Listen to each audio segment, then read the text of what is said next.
కోత విస్తారమే కానీ పనివారు కొద్దిగా ఉన్నారు. కనుక కోతకు పనివారిని పంపమని కోత యజమానుని వేడుకొనండి తన శిష్యులతో చెప్పాను. దేవుని స్తోత్రం కలుగుతుంది. హల్లెలూయా. ఈ లోకమంతా కూడా యేసు ప్రభువు వారు రావడానికి ముందు లోకమంతా ఎలా ఉందంటే కాపరి లేని గొర్రెల వలె విసిగి చెదరి ఉన్నందున అన్నాడు. అంటే గొర్రెలకు కానీ మేకలకు కానీ కాపరి లేకపోతే వాడు అదుపు ఆజ్ఞ ఉండదు. దేని ఇష్ట ప్రకారంగా జీవిస్తూ ఉంటుంది, దేని ఇష్ట ప్రకారంగా వెళ్తూ ఉంటుంది. నక్కలకి, పురులకి, ఎలుగు బండ్లకి దేనికైనా పని కావచ్చు. ఎందుకంటే వారికి ఎవరు లేరు, కాపరి లేడు కనుక. అంటే కాపరి లేని గొర్రెలు ఎలా ఉన్నాయో దేవుని ప్రజలు అంటే దేవుని పోలికలో ఉన్న ప్రజలందరూ కూడా అదే విధంగా ఉన్నారు.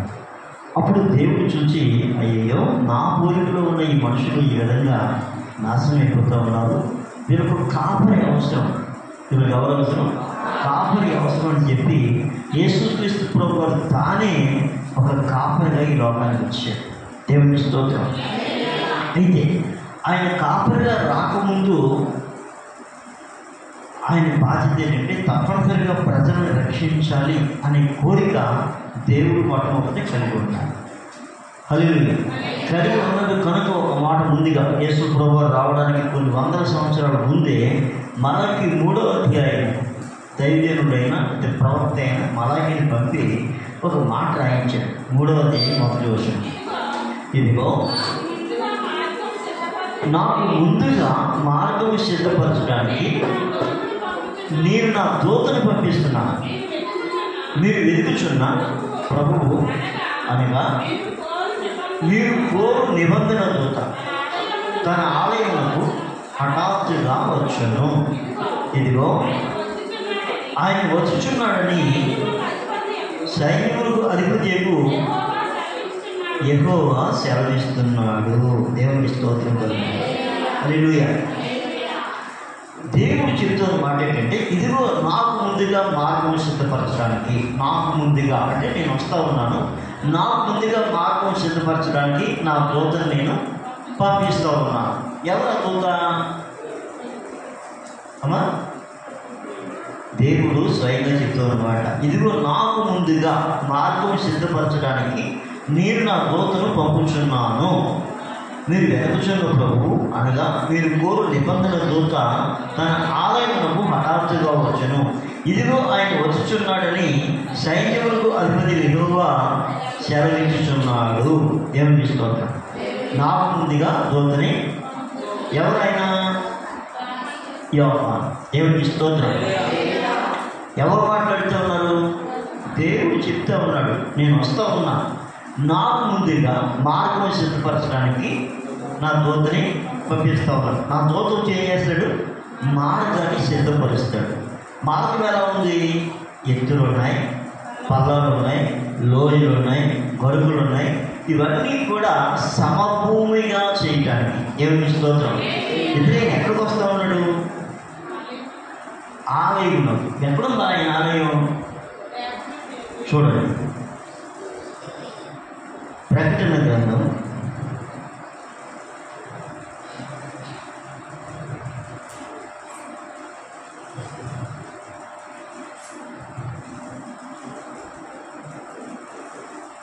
'ఇదిగో తలుపునందు నిలుచుండి తట్టుచున్నాను.' చదవండి. ప్రకటన గ్రంథం 3వ అధ్యాయము. ఇదిగో నేను తలుపునందు నిలుచుండి తట్టుచున్నాను. ఎవడైనా నా స్వరం విని తలుపు తీసిన ఎడల నేను వాడి ఎద్దకు వచ్చి అతనితో నేను, నాతో కూడా అతడు భోజనము చేయును. దేవుని స్తోత్రం. ఎక్కడికి వస్తానన్నాడు? ఆలయానికి వస్తానన్నాడు. ఆలయం దగ్గరికి వచ్చి ముందు గుడి బయట ఉంది, గుమ్మం దగ్గర ఏం చేస్తున్నాడైనా తలుపు తడుతూ ఉన్నాడు. ఎవరైనా నా స్వామిని తలుపు తీస్తే, దేవుని స్తోత్రం, ఎవరైనా ఆయన స్వరాన్ని విని అంటే ఇప్పుడు ఎక్కడున్నాడు? గుమ్మ దగ్గర ఉన్నాడు. హల్లెలూయా. భూమి మీద ఉన్న సమస్తమైన మానవాళి కూడా గుమ్మమే. ప్రతి వారి హృదయాన్ని కూడా ఏం చేస్తూ ఉన్నాడు? పిలుస్తూ ఉన్నాడు. ఎలా పిలుస్తూ ఉన్నాడు? సువార్త ద్వారా. ప్రయాసపడి బాధ వహించిన సమస్త జనులారా ఆయనకు రండి అని పిలుస్తూ ఉన్నాడు. హల్లెలూయా. ఎవరు ఆయనకి చోటిస్తారో వారి జీవితం అద్భుతంగా మార్చబడతారు. అంటే మమ్మల్ని ఆదరించేవాడు లేడు, మమ్మల్ని పట్టించుకునేవాడు లేడు, మా సమస్యలు మాకు తోడేవాడు లేడు అని ప్రజలు బాధపడుతూ ఉంటే ఏ మనుషుడు నశించి ఎవరు తన ఇష్టానుసారంగా జీవించి నరకానికి వెళ్ళకుండా ఉండడానికి వారికి ఒక నాయకుడిని పంపించాలని దేవుడు ఉద్దేశించి ముందుగా ఎవరు పంపించాడు? యోహాను పంపించాడు. యోహాను ఏం చేశాడు? ఆయన చేసిన పని ఏంటి చూడండి. మత్తయి సువార్త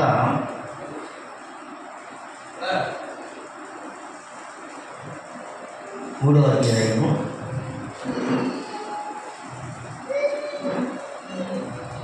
1వ వచనం.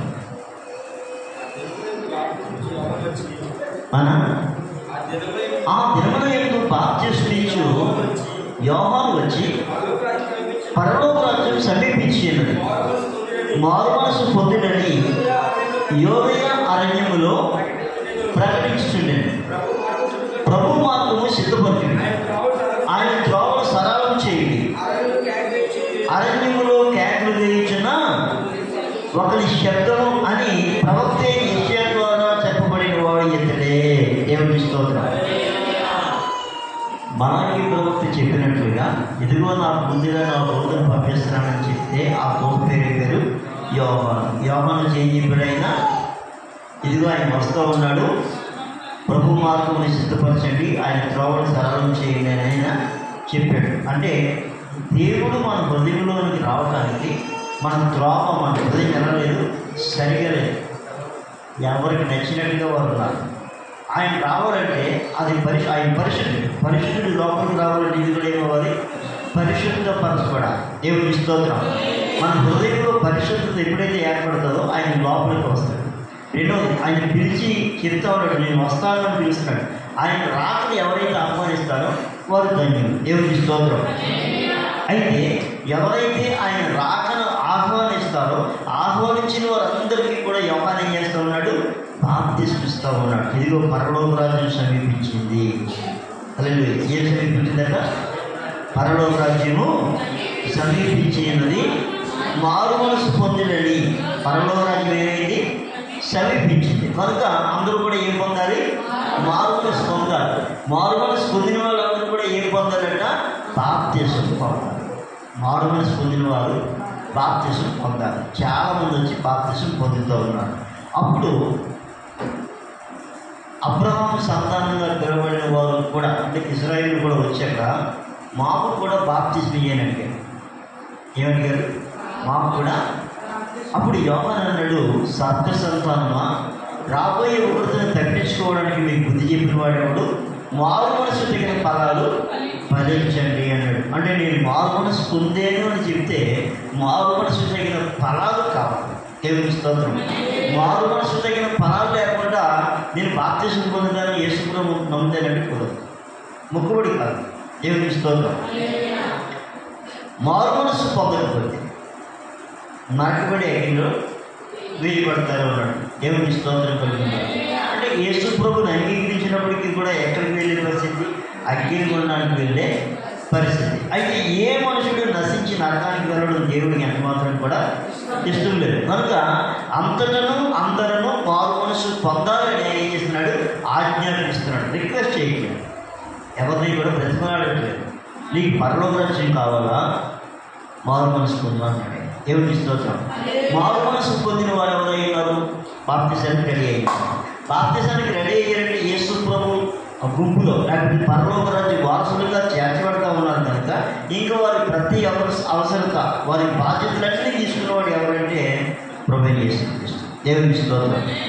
హల్లెలూయా.